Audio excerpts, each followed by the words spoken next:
आवाज़ की दुनिया के दोस्तों, मैंने 2 दिन से वीडियो नहीं डाला क्योंकि होली का पर्व था। उसमें मैं भी बिज़ी था, घर के हर सदस्य बिज़ी थे, इसलिए नहीं डाल पाया। और अब एक ऐसा नशा हो गया है कि जब तक वीडियो नहीं डालूँ तब तक मुझे ऐसा लगता है कि शायद कुछ छूट रहा है। उस कशमकश में मैंने मेरे जो दिमाग में जो एक कहानी आई है, वो आपके सामने मैं प्रस्तुत कर रहा हूँ। वो हर इंसान की वो कहानी है। तो कहानी पेश आपके सामने है, सुनिए और सोचिए कि क्या ऐसा भी होता है। मेरा जो मेन कैरेक्टर है रमेश, वो जब अपनी ऑफिस से निकल करके मतलब शाम को जब छुट्टी हुई ऑफिस की, तो वो बस स्टॉपेज पे खड़ा हुआ था। वो सोच रहा था कि बस आएगी, मैं उसमें बैठ के जाऊंगा, लेकिन अगर बस सीट अगर मिल जाए तो बहुत ही अच्छा होगा। ये कशमकश में वो था। अचानक वहाँ पे अकेला मैं ही नहीं था, और भी बहुत लोग थे जो बस का इंतजार कर रहे थे। अचानक एक लेडी, एक औरत मेरे पास में आई। उसकी उम्र होगी करीब 55-50 के करीब की थी। वो आई, उसके शरीर पर जो कपड़ा वो पहन रखी थी, ऐसा लग रहा था 4-5 दिन से उसने उस कपड़े को वॉश भी नहीं किया था।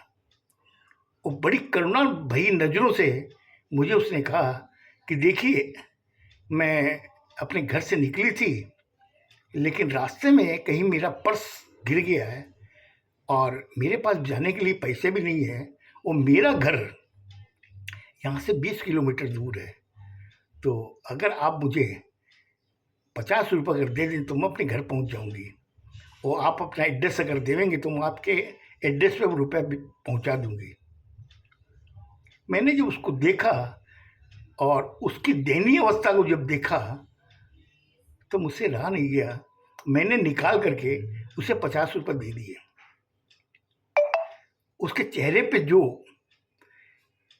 परेशानी थी वो मैं पढ़ रहा था।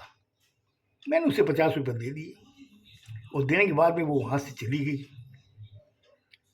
मैं काफ़ी देर तक बस का इंतजार करता रहा, लेकिन बस जब नहीं आई तो मैंने सोचा क्यों ना अगले स्टॉपेज में मैं वहाँ इस बस को पकड़ लूँ।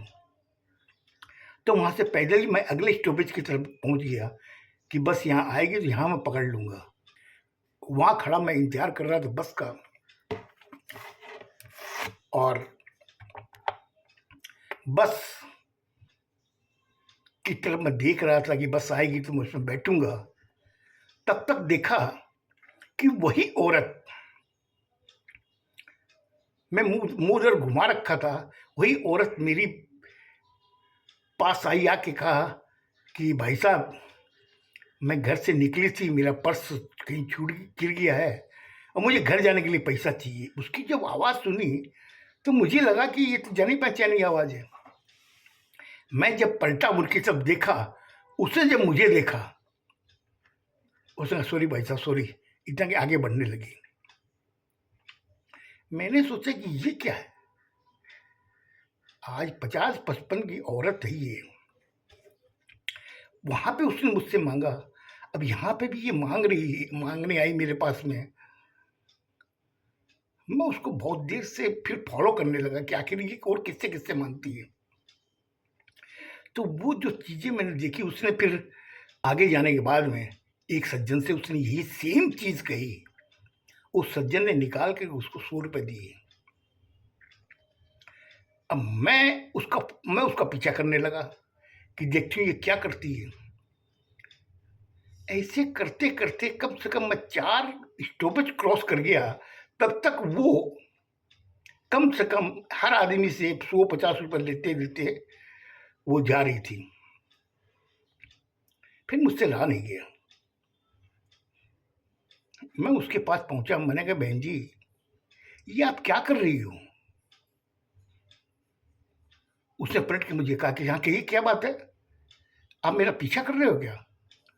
मैंने कहा मैं पीछा नहीं कर रहा हूँ, आप जो ये पाप बटोर रही हो इसी के बारे में जानना चाहता हूँ, आपकी क्या मजबूरी है? जब आपने मुझसे आके पैसे मांगे, अपनी मजबूरी बताई, मैंने आपको दे दिया। और सेम चीज़ आप दूसरों को भी बोलती हो, वो भी दे देते हैं। तो ये आपके मांगने का नक्शा है, ये आपकी वाकई मजबूरी है? मैं ये जानना चाहता हूँ। वो कुछ देर तक तो मुझे देखती रही। देखने के बाद में उसने कहा कि ये पूरा इलाका मेरा है, यहाँ पे और कोई दूसरी औरत आ नहीं सकती, ये पूरा इलाका मेरा। यहाँ पे मैं सुबह से लेकर के शाम तक कम से कम 2,500 रुपये मैं ऐसे लोगों से लेके चली जाती हूँ। मैंने कहा कहाँ जाती हो? बोले अपने घर जाती हूँ। मैंने कहा आपके घर में कौन कौन है? उसने कहा मेरे 4 बच्चे हैं। मैंने चारों बच्चे हैं तो कितने बड़े हैं वो? बोले छोटे छोटे हैं, सबसे बड़ा लड़का है 17 साल का, वो स्कूल में पढ़ता है, और बाकी बच्चे छोटे हैं, तो इनका पालन पोषण के लिए मुझे यही करना पड़ता है। उस समय मैं अपने घर जाना भूल गया। मैं उसके बारे में सोचने लगा, उससे पूछने लगा कि बहन जी आप जो ये कर रही हो, मेरे समझ में नहीं आई, क्योंकि लोग बाग आपके हस्बैंड कहाँ है? उसने कहा मेरे हस्बैंड का एक्सीडेंट हो गया। हमने कहा ये भी सच है या झूठ है? जिस हिसाब से आप झूठ बोल के मुझसे रुपए ले रही हो, औरों से भी आपने झूठ बोल के रुपए लिए, वाकई आपके हस्बैंड नहीं है? बोले हाँ ये झूठी बोल रही हूँ। तो हमने कहा फिर सच क्या है? बोले सच ये है कि मेरा जो हस्बैंड है वो पैरालिसिस का शिकार है, उसके दोनों पैर नीचे का पोर्शन पूरा पैरालिसिस हो रखा है, पैरालाइज हो रखा है, और वो कुछ कर नहीं सकता। हमने कहा कर नहीं सकता तो इसका आपने ये साधन बनाया क्या? आप एक काम क्यों नहीं करती? लोगों के घर में जाके बर्तन मांजिए, घर साफ कीजिए, खाना बनाने का काम कीजिए। आप अपने बच्चों को भी खाना बना खिलाती हो, वैसा आप काम कीजिए, इससे अच्छी इज्जत वहां मिलेगी आपको। वो कुछ देर सोचने लगी।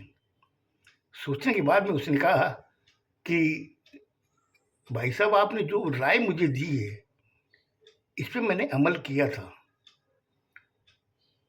मैंने कहा आपने अमल किया तो फिर आपने किया क्यों नहीं वो काम? बोले एक सज्जन के घर में मैं गई थी, वहां पे मैंने उनसे कहा था कि मैं खाना बना दूंगी, उसने मुझे रख तो दिया, मगर उस आदमी की नज़र मेरे शरीर पे थी, मेरे काम पे नहीं थी। जबकि मैडम बहुत अच्छी थी, लेकिन उस आदमी की नज़र मेरे शरीर पे थी। कुछ दिन तो मैंने सहन किया, ज़्यादा से ज़्यादा 10 या 12 दिन मैंने सहन किया, और 13वें दिन मैंने मैडम से कहा कि मैं आपके यहाँ काम नहीं कर सकती, क्योंकि मैंने उसे बताया नहीं कि आपके हस्बैंड की नज़र मेरे शरीर पर है, वो मुझे अपने जाल में फंसाना चाहते हैं। कि वो मुझे जब देखता था तो मुझे मेरे चारों बच्चे नजर आते थे। इसलिए मैंने मैडम को हाथ जोड़ करके कहा कि मैं आपके यहाँ काम नहीं कर सकती, कृपया मेरे जो 12 दिन के जो पैसे हैं आप मुझे दे दीजिए। मैडम वाकई बहुत अच्छी थी, उन्होंने वो पैसे मुझे दे दिए। देने के बाद मैं घर आई, आने के बाद काफ़ी देर में सोचती रही कि मुझे क्या करना चाहिए। मुझे लगता है आज मैंने आपका ज़्यादा टाइम ले लिया। अब उसके बाद में उसने क्या डिसीजन लिया, लड़की ने, उसने मुझे क्या बताया उस औरत ने, वो आप मुझे कल सुनिएगा। खुश रहो, स्वस्थ रहो, धन्यवाद।